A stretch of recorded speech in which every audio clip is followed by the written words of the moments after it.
Hello friends, எல்லாருக்கும் காலை வணக்கம். என்னோட 2 குட்டீஸ்க்கும் என்ன பிரேக்ஃபாஸ்ட்க்கு பேக் பண்ணேங்கிறத பார்க்கலாம். நேற்றுக்கு வெளியில் போயிட்டு வரும்போதே பேக்கரியில் இந்த டிங்கல் பிரெட் வாங்கிட்டு வந்தாச்சுங்க. இது ரொம்பவே ஹெல்தியான பிரெட்.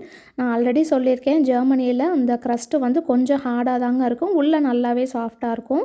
ஸோ அதனால் பசங்களுக்கு கொடுத்து விடுறதுனால அந்த எட்ஜஸ் மட்டும் கட் பண்ணிவிட்டு லைட்டாக வந்து பட்டர் அப்ளை பண்ணி கட் பண்ணி வச்சுருக்கேன்.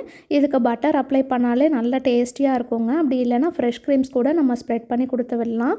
ஒரு சில பாக்ஸஸில் பார்த்திங்கன்னா இந்த மாதிரி பார்ட்டிஷன் இருக்காது ஃப்ரூட்ஸ் வைக்கிறதுக்கு. ஸோ அதனால் நான் எப்போயுமே இந்த சிலிக்கான் மோல்டு வந்து யூஸ் பண்ணிப்பேன். இன்றைக்கி ஃப்ரைடேங்க, ஸோ அதனால தான் கம்மியாக வச்சுருக்கேன். தம்பி வந்து லஞ்சுக்கு வீட்டுக்கு வந்துடுவான். சின்ன பையனுக்கு வந்து இந்த சவராக இருக்க ஃப்ரூட்ஸ் வந்து அவ்வளோ லைக் பண்ணி சாப்பிட மாட்டார். ஸோ அதனால் அவரோட ஃபேவரட் இந்த பேரிக்காவே வச்சு பேக் பண்ணியாச்சு. 2 பசங்களுக்கும் இதாங்க இன்றைக்கி பேக் பண்ணி பாய் சொல்லி அனுப்பிச்சேன்.